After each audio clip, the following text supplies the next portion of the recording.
डेक्कनला ना भला मोठा बार सुरू झालाय गाईज. कुठं ते लास्टला सांगते. तर सकाळी गरमागरम ब्रेकफास्ट करून घेतला आणि मग मला कॉलेजला निघायचं होतं. मी ना पायाच्या नखापासून ते डोक्याच्या केसापर्यंत पूर्ण पॅक केलेलं असते स्वतःला, तर मला ते काढूच नाही वाटत. असं वाटतं ना या थंडीत फक्त दिवसभर झोपून राहावं, काही करू नये, कामधंदा कुठे जाऊ नये, काही नाही.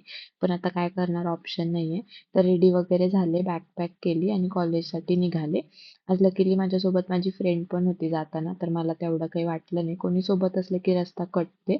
लेक्चर्स प्रॅक्टिकल झाले आणि आल्यावर कपडे धुतलेले होते, ते सुकले होते, तर आधी त्यांच्या घड्या करून घेतल्या. सगळे छान कबर्डमध्ये सेट करून घेतले आणि मग आपलं रिफ्रेशिंग ड्रिंक घेतलं. चहा नाही सुटत माझा, मी किती पण ट्राय केलं तरी, त्याच्यामुळे आता मी सोडून दिलाय तो विषय. आणि मग संध्याकाळी ना मला शंभूला जायचं होतं, तर तिकडेच जाण्यासाठी निघाले. पण काहीच उपयोग नाही झाला, कारण ते मूर्तीचं क्लिनिंग करत होते, तर त्यांनी मंदिरामध्ये येऊच नाही दिलं. बाहेरूनच दर्शन घेतलं आणि वापस आले. आणि हे ना मेट्रो स्टेशन आहे गाईज. तुम्ही बघू शकता, त्यांनी त्यांना एवढं रंगीबिरंगी करून टाकलंय ना, की असं वाटतं ते एखादा बारच आहे. काही पण करतात लोक. तसा होता माझा आजचा दिवस. बाय.